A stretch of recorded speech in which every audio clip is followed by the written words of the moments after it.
सुखी हुए भक्त के अनुभव। अब देखिए जगत गुरु तत्वदर्शी संत रामपाल जी महाराज के मंगल प्रवचन। अब ये खुद यहां भी खुद कह रहा कि वो इनसे न्यारे हैं, भिन्न हैं। अब ये कंसेप्ट और क्लियर करना पड़ेगा। यहां एक और शंका उत्पन्न हो जाएगी कि ब्रह्मा विष्णु रुद्र, तो रुद्र अन्य भी है, एक जो 11 रुद्रों का सरदार है वो रुद्र अलग है, और उन सभी रुद्रों का मुखिया ये शंकर भी है, तमोगुण शंकर, इसलिए इसको भी रुद्र कहते हैं, और 11 रुद्र अन्य भी है। तो ये भी यहां स्पष्ट करना पड़ेगा कि ये ब्रह्मा विष्णु रुद्र और ये महेश इनसे अलग है, ये इनका पिता। ये देखिएगा, एक समय जैसे दास ने बताया था कि ब्रह्मा और विष्णु का आपस में इस बात पर युद्ध हो गया। ब्रह्मा जी कहने लगे तू मेरा पुत्र है विष्णु जी से, और विष्णु जी कहने लगे तू मेरा पुत्र है। इन दोनों का झगड़ा हो गया, तो इनके बीच में एक लिंग खड़ा कर दिया, स्तंभ, तेजो में स्तंभ, और ये फिर युद्ध करना बंद कर गए, उसके और छोर को खोजने में लगे। फिर वहां पुत्र शिव के रूप में ये खुद आकर खड़ा हो गया, ये काल भगवान। और फिर इनको कैसे संबोधित करता है ब्रह्मा और विष्णु को, सुनिएगा। ये देखिएगा, विद्वेश्वर संहिता, यह है विद्वेश्वर संहिता और संक्षिप्त शिव पुराण 24 पृष्ठ पे। ये तो थोड़ा सा सीन देखें। यहां ब्रह्मा और विष्णु के बीच में ये लिंग खड़ा कर दिया, स्तंभ तेजो में, और फिर यहां आकर के क्या बोला, ब्रह्मा और विष्णु ने पूछा प्रभु सृष्टि आदि 5 कर्तों के लक्षण क्या हैं, ये हम दोनों को बताइए। भगवान शिव बोले ये काल है इनका पिता। भगवान शिव बोले मेरे कर्तों को समझना अत्यंत गहन है, तथापि मैं कृपा पूर्वक तुम्हें उनके विषय में बता रहा हूं। अब हमने 24-25 पे पढ़ लिया, अब 26 पे पढ़ते हैं, अपने मतलब की बात पढ़ेंगे।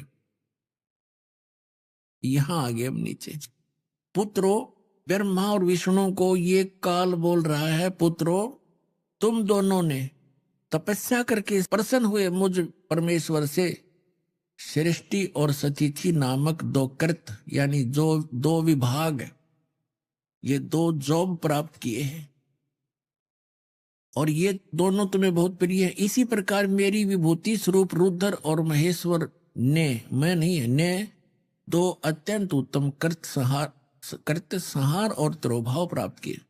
अब देखो, ये ब्रह्मा विष्णु महेश, तो ये हो गए दोनों पुत्र।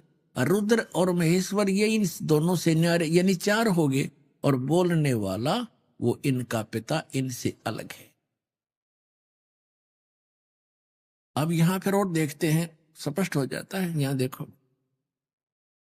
मैंने पूर्व काल में अपने स्वरूप भूत मंत्र का उपदेश किया है, जो ओंकार के रूप में प्रसिद्ध है, और वह महामंगलकारी मंत्र है। सबसे पहले मेरे मुख से ओंकार ओम प्रकट हुआ, जो मेरे स्वरूप का बोध कराने वाला है। ओंकार वाचक है, मैं वाच्य हूं, यह मंत्र मेरा स्वरूप ही है।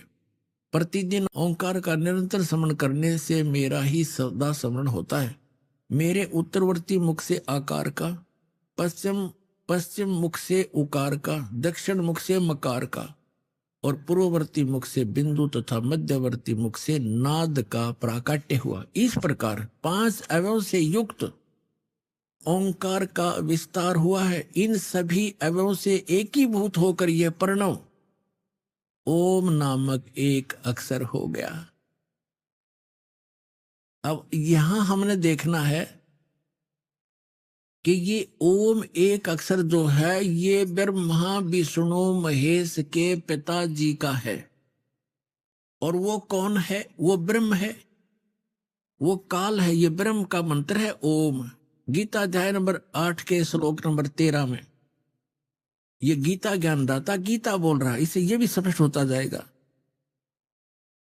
ओम इति एकाक्षरम ब्रह्म व्यवहारण मामनुसमरण। ये देखिएगा, अब हमने शिवपुराण रख दिया, श्रीमद् भगवत गीता उठा लिया।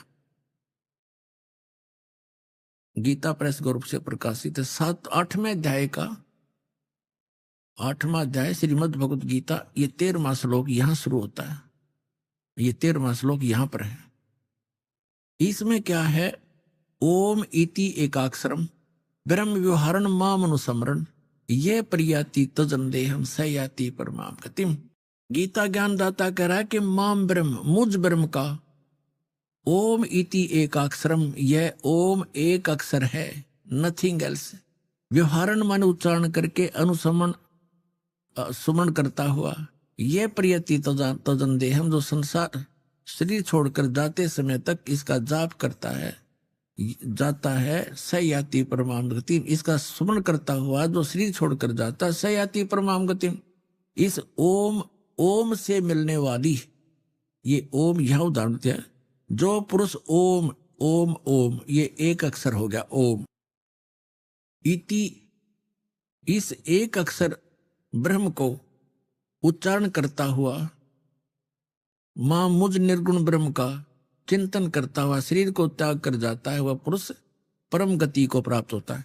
अब इसे ये सिद्ध हो गया कि उधर तो श्री शिव पुराण के अंदर, शिव महापुराण में स्पष्ट हो गया, ये ब्रह्मा विष्णु महेश, रुद्र और महेश से, ब्रह्मा विष्णु महेश से जो 5वां है वो इनका पिता है। वो शिव पुराण का वहां संदेश दे रहा है और वो कह रहा है कि मेरा ओम मंत्र है। ओम ये 5 अवयवों से एकीभूत होकर एक ओंकार, प्रणव रूप में ओंकार एक अक्षर हो गया। और यहाँ 8वें अध्याय के 13वें श्लोक में गीता जी में ये स्पष्ट कर रहा है, ये गीता ज्ञान दे रहा है कि ओम इति एकाक्षरम, यह ओम एक अक्षर जो है, माम ब्रह्म, मुझ ब्रह्म का एक ओम अक्षर है, नथिंग एल्स। और सुमन करता हुआ, इसका उच्चारण करके श्रवण करता हुआ, यह प्रयाति तजन देहम, जो शरीर छोड़कर जाता है, यानी अंतिम सांस तक श्रवण करता, सयाति परमाम गति, वह परम गति को प्राप्त होता है। कौन सी परम गति? जो ओम से, ओम के जाप से मिलने वाली है। वो क्या? ब्रह्मलोक। अभी आपने देवी भागवत में पढ़ा था कि देवी कह रही है हिमालय राजा को कि गीता प्रेस गोरखपुर से प्रकाशित श्री देवी भागवत सचित्र मोटा टाइप, जिसके 562 और 63 पृष्ठ पर देवी खुद स्पष्ट कर रही है हिमालय राजा को कि और सब बात, सब पूजाएं त्याग दो, ब्रह्म का जाप करो, उसका एक ओम मंत्र है, वो ब्रह्मलोक में रहता है, उसको पा जाओगे।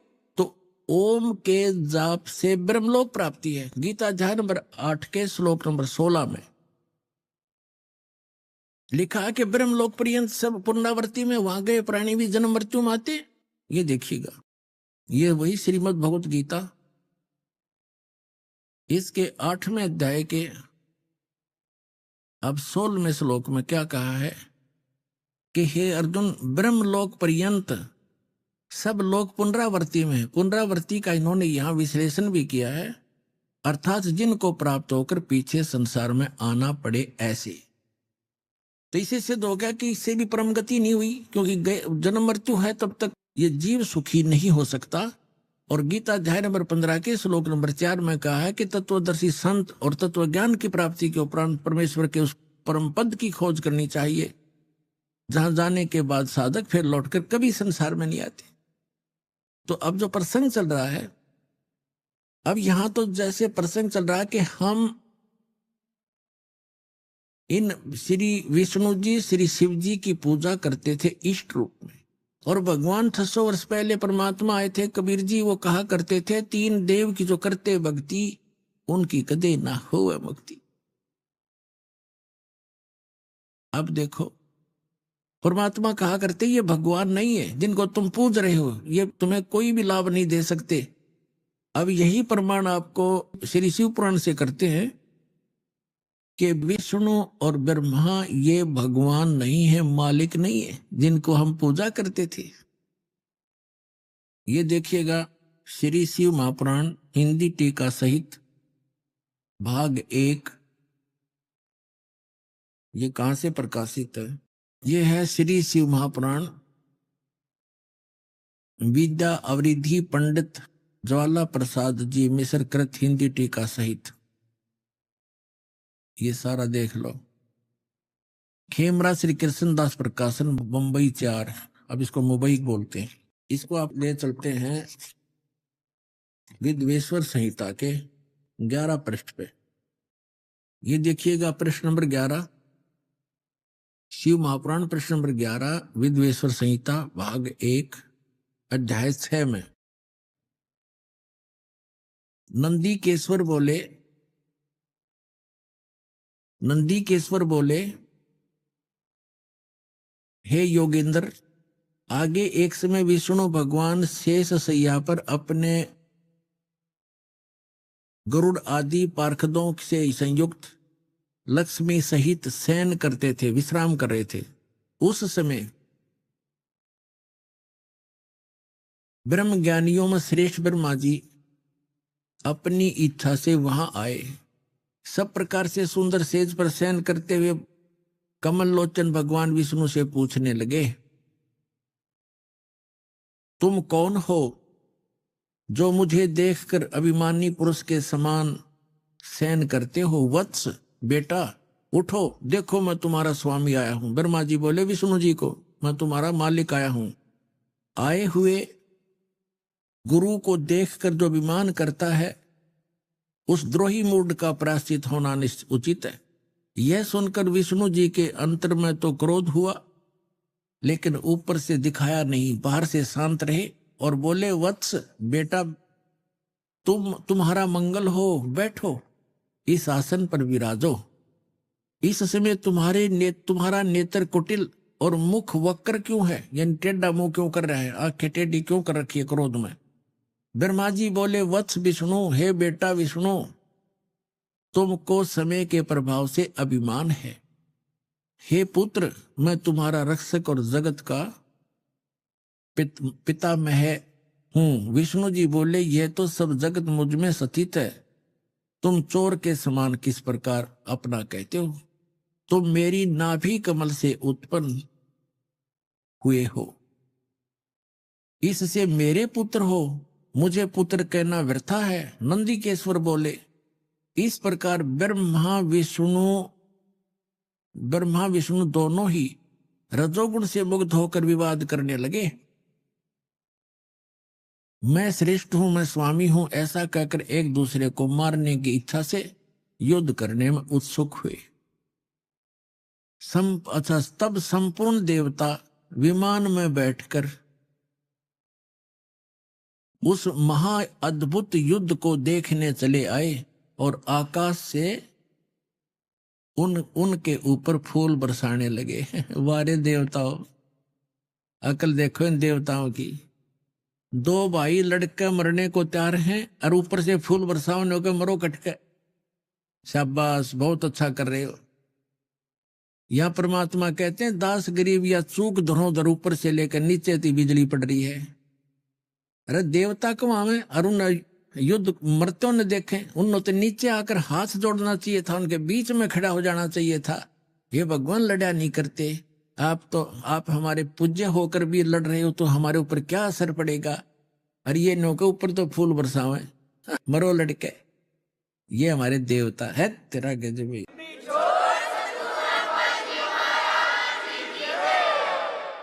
अब ये ज्यादा ना हम अपने मतलब का लेंगे, इससे सारांश लेते हैं। फिर क्या हुआ कि इनके बीच में उस काल भगवान ने, इनके पिता ने एक स्तंभ खड़ा कर दिया, पिलर, जिसको लिंग बोलते हैं। बहुत तेजों में, बहुत उसका और छोर कुछ नहीं था। तब ये लड़ना बंद कर दिया और छोर खोजने में लगे। फिर वो स्वयं आ गया और उनसे क्या कहने लगा, देखिएगा। अब पढ़ेंगे विद्वेश्वर संहिता ये 17 पृष्ठ पे। ये पहले 11 पर पढ़ा था, अब 17 पर पढ़ रहे हैं। विद्वेश्वर संहिता भाग 1 अध्याय 9, वो 6 में पढ़ा था। अब यहां क्या, नंदीकेश्वर बोले, इस प्रकार भगवान ने उन नम्र हुए ब्रह्मा और विष्णु को अनुग्रह करके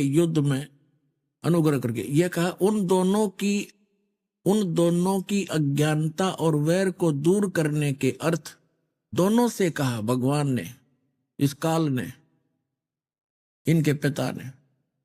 क्या कहता है कि मेरे सकल और निष्कल भेद से 2 स्वरूप हैं।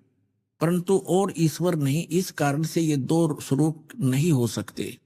पहला सतम रूप, यानी पहले तो पिलर खड़ा कर दिया और बाद में पीछे मूर्तिमान रूप धारण किया और शिव रूप में आके खड़ा हो गया, धारण किया। इससे ब्रह्म रूप निष्कल है, ब्रह्म रूप निष्कल है। पिलर न तो ये ब्रह्म रूप का है और ईश्वर रूप सगुण है, शिव रूप में आके खड़ा हो गया। ये मेरे ये दोनों रूप सिद्ध हैं, दूसरे किसी के नहीं हो सकता, नहीं हो सकते। इस कारण तुम दोनों को अथवा दूसरों को, ब्रह्मा और विष्णु को कह रहे हैं, ईश्वरत्व की प्राप्ति नहीं हो सकती। तुम दोनों ने अज्ञान से अपने को ईश माना, अपने को भगवान मान लिया। ये बड़ा ही अद्भुत हुआ। इसके दूर करने को ही मैं रण स्थान में आया। अब तुम दोनों अपना अभिमान त्याग कर मुझ ईश्वर में अपनी बुद्धि लगाओ। मेरे प्रसाद से लोक में सब अर्थ प्रकाश करते हैं। यहां क्या कहता, मैं ही ब्रह्म हूं, मैं ही परब्रह्म हूं और मेरा ही अकल रूप है। ब्रह्म होने से मैं ईश्वर हूं, अनुग्रह आदि का ही मेरा कर्तव्य है। ये हमने जो लेना है वो यही लेना था। आगे देखिए, अब हम आगे 18 पृष्ठ में, वो 17 पृष्ठ था। अब हम अध्याय 10 पढ़ेंगे, विद्वेश्वर संहिता भाग 1 का। ये 10वां 9वां यहां समाप्त हो जाता है, ये 10वां प्रारंभ होता है। यहां आगे हम नीचे, हे पुत्रो, ब्रह्मा और विष्णु को कहता है वो शिव इनका पिता जो शिव रूप में खड़ा है। हे पुत्रो, यह कृत आपने तब से प्राप्त किया जो सृष्टि की उत्पत्ति और पालन कहता है, सो मैंने प्रसन्न होकर तुम्हें दिया है। इसी प्रकार दूसरे दो कृत रुद्र और महेश को ये 4 सिद्ध करने थे दास ने, और 5वां ये बोल रहा है, हे पुत्रो, ये तो ब्रह्मा और विष्णु के विषय में कह दिया कि जो सृष्टि की उत्पत्ति और पालन ये मैंने तुमको दिए हैं। इसी प्रकार दूसरे दो कृत रुद्र और महेश को प्रदान किए हैं, परंतु अनुग्रह कृत कोई भी पाने को समर्थ नहीं है। सो पूर्व के कर्म तुमने। अब यहां ये इससे ये क्या सिद्ध हुआ, इससे ये सिद्ध हो गया कि विष्णु और ब्रह्मा, रुद्र और शंकर इनसे अलग है जो शिव पुराण का ज्ञान दे रहा है। और ये कह रहा है ब्रह्मा और विष्णु का कि तुम ईश नहीं हो, और उसी कैटेगरी के ये रुद्र और महेश्वर बताया इसने, तुम भगवान नहीं हो। इससे सिद्ध है कि हम जिसकी पूजा किया करते विष्णु और शंकर की, ये भगवान नहीं थे। और ये हमारे धर्म गुरु आचार्य शंकराचार्य और जितने मंडलेश्वरीय महर्षि को वहां थे, न कख भी पता नहीं था इन हमारे सदग्रंथों का, इनके अंदर कैसा निर्णायक ज्ञान है। तो अब एक और शंका का समाधान करते हैं। इसी शिव पुराण के अंदर जो खेमराज श्री कृष्ण दास मुंबई के प्रकाशन में है, उसमें क्या है, उसमें ये स्पष्ट किया है कि जैसे ये क्या कहता है कि मेरा एक ओंकार मंत्र है, और जैसे हमारे ये धर्म गुरु क्या बताया करते हैं, इस अनुवाद जो किया है ना गीता प्रेस गोरखपुर से प्रकाशित में शिव पुराण में, उसमें उन्होंने गलती कर रखी है। जैसे उसमें वैसे मूल पाठ में तो स्पष्ट है कि इन 5 अवयवों से युक्त होकर ये एक संघात बन गया और इसका एक ओम अक्षर बन गया। उन्होंने उन 5 का अलग से अपनी सोच डाल रखी है उसमें अनुवाद में कि ओम नमः शिवाय, ओम नमः शिवाय ये बन गया 5 अक्षरों का। नहीं, ऐसा इसमें कोई प्रावधान नहीं है, ये झूठ है। बस इतना ही काफी। अब ये प्रसंग स्पष्ट हुआ कि जिनकी हम पूजा किया करते थे, ये ब्रह्मा विष्णु और शंकर, ये भगवान नहीं है, ये ईश नहीं है। स्पष्ट कर दिया, हमारे सदग्रंथों ने ही स्पष्ट कर दिया। अब हम जिस प्रसंग पर आज आगे बढ़ेंगे, अब हम उसको निर्णय करते हैं कि रजगुण ब्रह्मा है, सतगुण विष्णु, तमगुण शिव जी। आप देखिएगा, ये है श्रीमद देवी भागवत यानी देवी पुराण, श्री खेमराज श्री कृष्ण दास प्रकाशन मुंबई से प्रकाशित है। अथ देवी भागवतम सभाष्टिकम समात्यम खेमरा श्री कृष्ण दास प्रकाशन बंबई 4 से प्रकाशित है। यहां पर तीसरा सकंद प्रारंभ होता है। अत श्री मद देवी भागवते भाषा टीका युक्ते तृतीय सकंद है प्रारंभते। अब तीसरा सकंद प्रारंभ होता है। हम इसके हम आपको 11 पृष्ठ पे ले चलते हैं। ये 11 पृष्ठ पे 5वां अध्याय, इसमें यहां हम पढ़ेंगे 5वें अध्याय का 8वां श्लोक। हे मात्र, ये 7वां समाप्त हुआ। हे माता, यदि हमारे ऊपर सदा आप दया युक्त हो तो हमको तमोगुण में किस प्रकार प्रदान किया। शंकर भगवान बोल रहे हैं ब्रह्मा रजोगुण और हरि सतगुण युक्त किए। किस प्रकार किए। अब यहाँ संस्कृत भी पढ़ेंगे हम। ये संस्कृत है, ये हिंदी यहाँ पर हमने पढ़ी है। ये 8वां श्लोक है। यदि दा धर्मना न सदा अंबिके कथम अहम हित से, किस प्रकार मैं बना दिया हे अंबिके, हे माता, तमोगुण और कमल जय, कमल से उत्पन्न होने वाले ब्रह्मा को रजोगुण संभव, रजोगुण क्यों बना दिया। और सुवित केमु सतोगुण हरि, और विष्णु जी को आपने सतोगुण किस प्रकार बनाया, क्यों बनाया। अब देखो, इस बात से ये हमारे ये देवता परिचित हैं कि जो हम कर रहे हैं ये अच्छा नहीं हो रहा। इसलिए तो ये कह रहे हैं कि यदि आप हम पर दया युक्त हो तो हमारे को ऐसा क्यों बना दिया। ब्रह्मा से निकल रहे वो उसकी तरंगों से सब प्राणी प्रभावित होते हैं और सृष्टि उत्पत्ति करते हैं, बच्चे पैदा करते हैं। और विष्णु जी से निकल रही तरंगों से एक दूसरे में ममता में फंसे पड़े हैं, और मेरे से फिर एकदम संहार होता है। ये ऐसा क्यों हो रहा है। यदि आप हम पर दयालु हो, हमें ऐसे गुणों वाले क्यों बना दिया, मुझे तमोगुण क्यों बना दिया। इति सिद्धम रजगुण ब्रह्मा सतगुण विष्णु तमगुण शिव जी। तीसरा एक तो आपको शिव पुराण में बता दिया, ब्रह्मा विष्णु महेश इन तीनों देवताओं में गुण है, और वो शंकर इनसे न्यारा है, वो गुणातीत माना गया। और अब आपको सिद्ध करते हैं मार्कंडेय पुराण गीता प्रेस गोरखपुर से प्रकाशित के 123 पृष्ठ पर देखिएगा।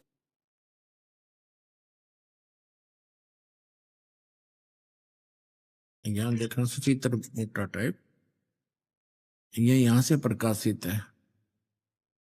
इसके 123 पृष्ठ पर आप देखिएगा। ये 123 पृष्ठ है।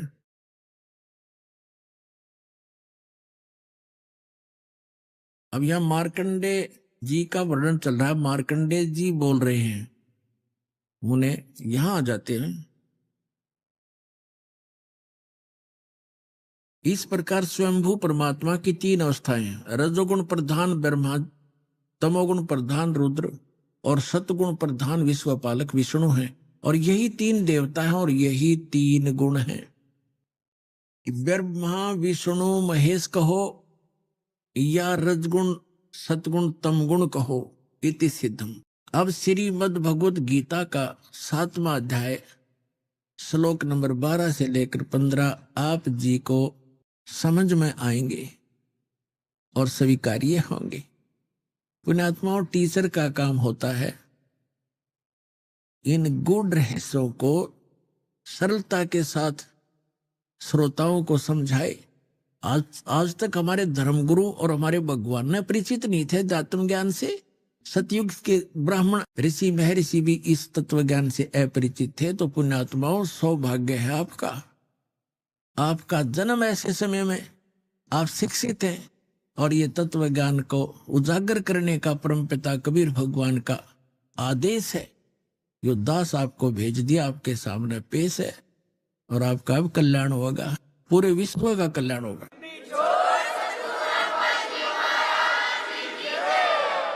अब इति सिद्धम रजगुण ब्रह्मा सतगुण विष्णु तमगुण शिव जी। और अब देखिएगा श्रीमद् भगवत गीता, जयदाल गोयत का इसके अनुवादक है। 7वें अध्याय का हम वही 12 से लेकर 15 पढ़ेंगे। ये देखिएगा। अब ये बहुत आसानी से हमारे समझ में होगा और स्वीकार्य होगा।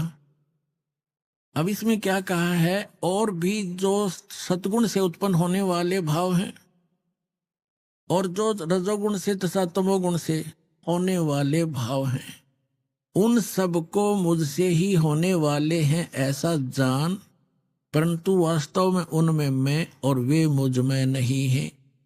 अब ये कौन है? रजगुण ब्रह्मा, सतगुण विष्णु, तमगुण शिव जी से अन्य है जो गीता ज्ञान दे रहा है। अब आगे ये क्या कहता है देखिएगा 13वें श्लोक में, 7वें अध्याय श्रीमद् भगवद गीता का। गुणों के कार्य रूप सात्विक, राजस और तामस, इन तीनों प्रकार के भाव से ये सारा संसार प्राणी समुदाय मोहित हो रहा है। इन तीनों गुणों से परे ब्रह्मा विष्णु महेश से अलग जो युगकाल है, ब्रह्म है, मुझ अविनाशी को नहीं जानते। आगे देखो, अब 14वें श्लोक में क्या कहा है 7वें अध्याय के, क्योंकि यह अलौकिक अर्थात अति अद्भुत त्रिगुणमयी मेरी माया, रजगुण ब्रह्मा, सतगुण विष्णु, तमगुण शिव जी के द्वारा फैलाया गया ये जाल बड़ी दुस्तर है, खतरनाक है। और फिर कहते जो पुरुष केवल मुझको निरंतर भजते हैं, यानी जो ब्रह्म साधना करते हैं, वे इस माया का से तरंती यानी इनसे ऊपर उठ जाते हैं। यानी जैसे विष्णु और शिव की जो साधना करते, ब्रह्मा की तपा कराया ही नहीं करते, इसने तो रिजेक्ट करें बैठे थे। जो विष्णु और शिव की भक्ति करते हैं उनसे उनको बहुत कम लाभ मिलता है, और ब्रह्म की साधना करने वाले ब्रह्मलोक में चले जाते हैं, वहां काफी समय तक, और वहां ज्यादा सुख सुविधाएं हैं। लेकिन ब्रह्मलोक में गए हुए प्राणी 20 जन्म मृत्यु के अंदर ही है। इसलिए ये स्वयं स्वीकार करता गीता ज्ञानदाता अध्याय नंबर 4 के श्लोक नंबर 5 और 9 में, गीता अध्याय नंबर 2 के श्लोक नंबर 12 में, गीता अध्याय नंबर 10 के श्लोक नंबर 2 में कि अर्जुन तेरे और मेरे बहुत जन्म हो चुके हैं, तू नहीं जानता, मैं जानता हूं, मेरे कर्म और जन्म अलौकिक है। इसलिए ये कहता है कि मेरा साधक भी मेरी ही 7वें अध्याय के 18वें श्लोक में आगे आएगा कि मेरी साधना करने भी अनुत्तम है, घटिया है, क्योंकि जन्म मृत्यु ना साधक की मिटे ना मेरी मिटे, खुद कहता है।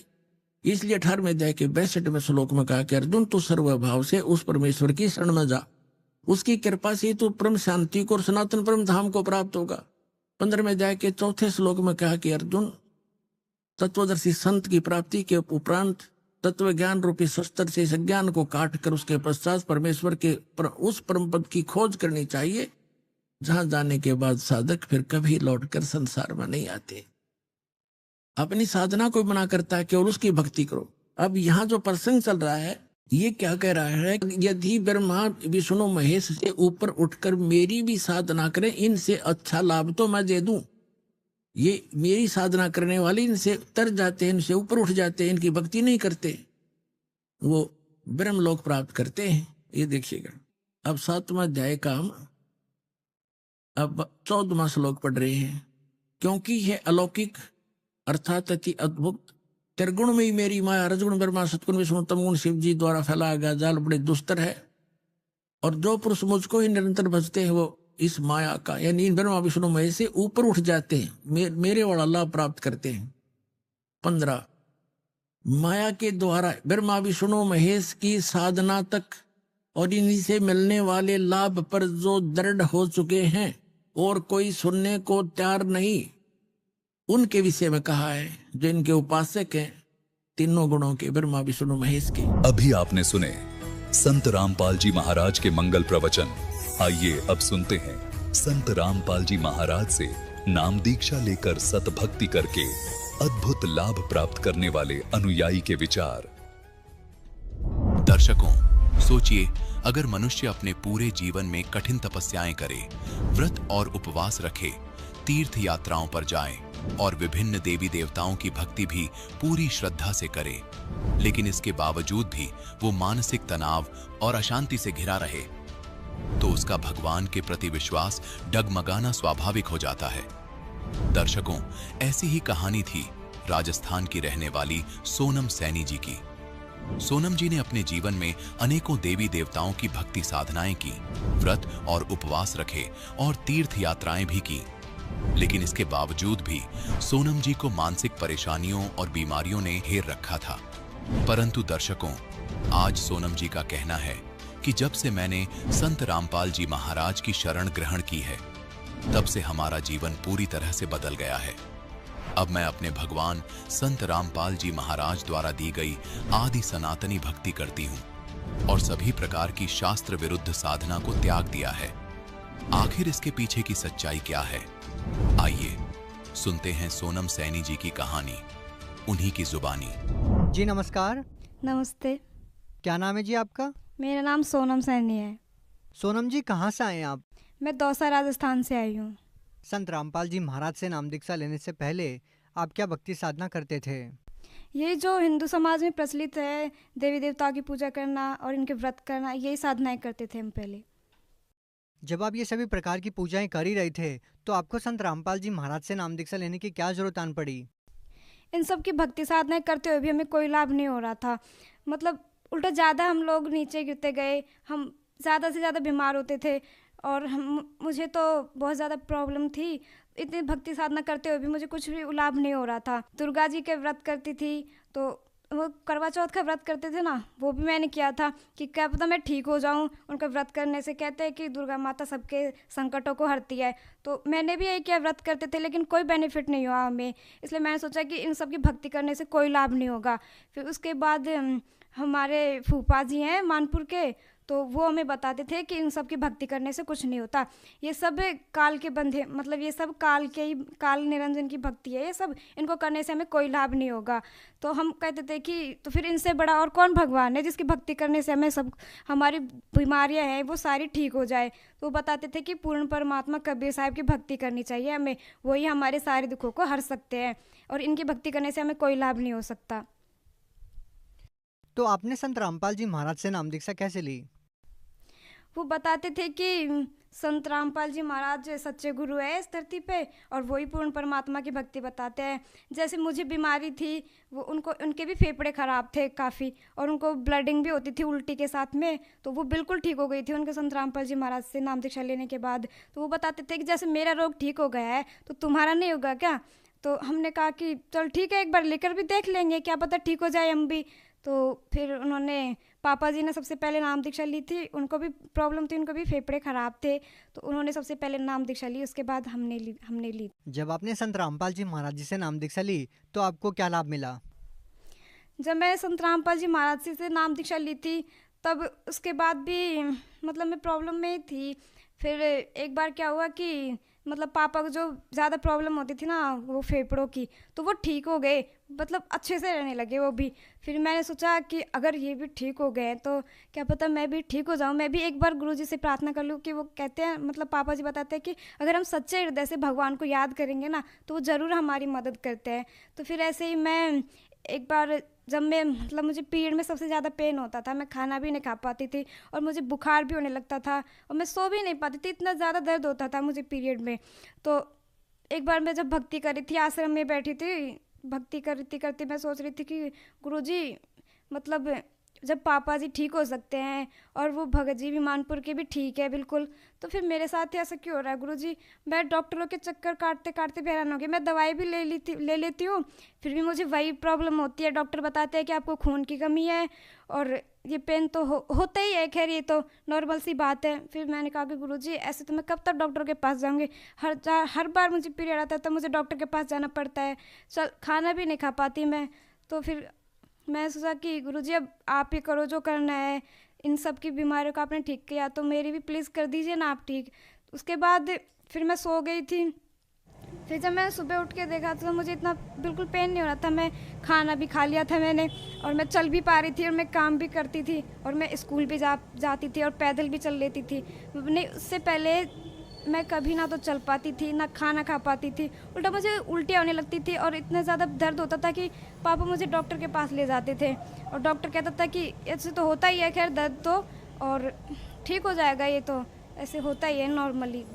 फिर मैंने कहा कि मैं क्या रहने दो, मुझे नहीं जाना डॉक्टर के पास, अब तो गुरुजी करेंगे ना, बस वो ठीक ही करेंगे, अब तो उनके ऊपर ही छोड़ देती हूँ मैं, चाहे कुछ भी हो। उसके बाद पहले का दिन और आज का दिन है, अब मुझे बिल्कुल पेन नहीं होता, मैं ठीक हूँ। जब से मैंने संत रामपाल जी महाराज से नाम दीक्षा लिया उसके बाद से मैं बिल्कुल ठीक हूँ, मुझे कोई पेन नहीं होता अब। और कोई लाभ? जी, जब से मैंने संत रामपाल जी महाराज से नाम दीक्षा ली है उसके बाद से मुझे ना तो बुखार होता है, पहले मुझे बुखार बहुत ज़्यादा होता रहता था, 10-15 दिन में मुझे बुखार चढ़ता ही रहता था। पापा जी भी परेशान हो गए थे कि कब तक दवाई दिलाए। हमारी आर्थिक स्थिति भी इतनी अच्छी नहीं थी कि पापा जी दवा भी दिला पाए और घर का भी खर्चा चला पाए। तो उन्होंने संत रामपाल जी महाराज से प्रार्थना लगवाई कि गुरुजी ऐसे ऐसे होता है, इसे बार बार में से बुखार चढ़ने लगता है और ये प्रॉब्लम होती है, पीड़ा वाली वो अलग से है। तो फिर उसके बाद गुरुजी का आदेश आया कि बेटा चिंता मत करो, अब भक्ति क्या करो अच्छे से, ये सब कुछ रोग ठीक हो जाएंगे, परमात्मा दया करेंगे।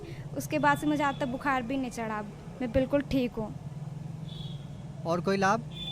जी, मेरे बड़े वाले भैया हैं, वो काम करने के लिए एक बार हरियाणा गए थे, तो उनको डेंगू हो गया था। उन्होंने जांचें भी करवाई थी, तो जांचों में भी इतना क्लियर नहीं आया कि इनको डेंगू है। फिर उनकी ज़्यादा हालत ख़राब हो गई थी, फिर वो घर आ गए वहाँ से।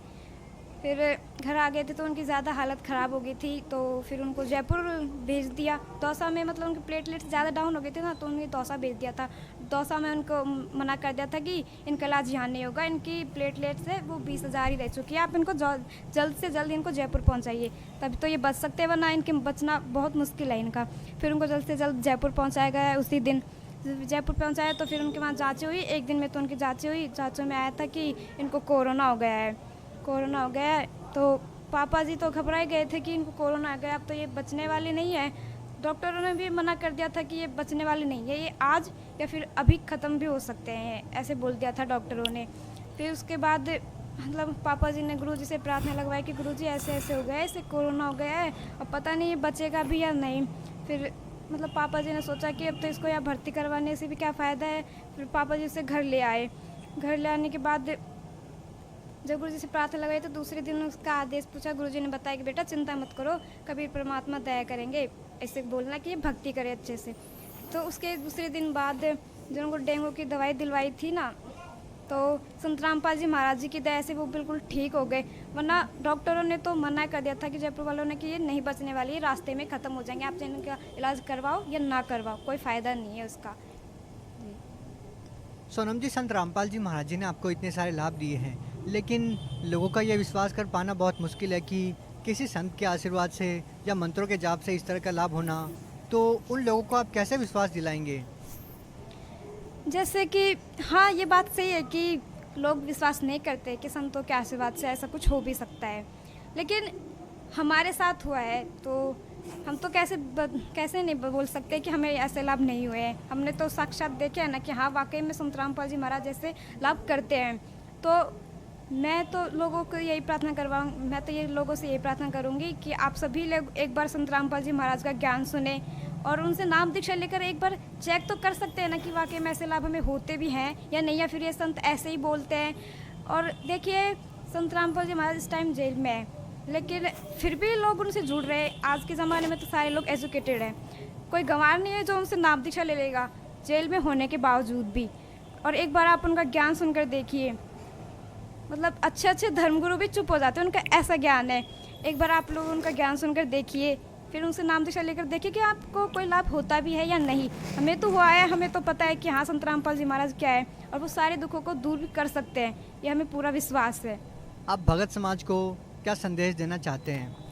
मैं भगत समाज को ये संदेश देना चाहूँगी कि आप सभी भी संत रामपाल जी महाराज के शरण में आए और उनकी सब भक्ति करें और अपना मानव जीवन कल्याण करवाए। जी, बहुत बहुत धन्यवाद। जी सत साहिब।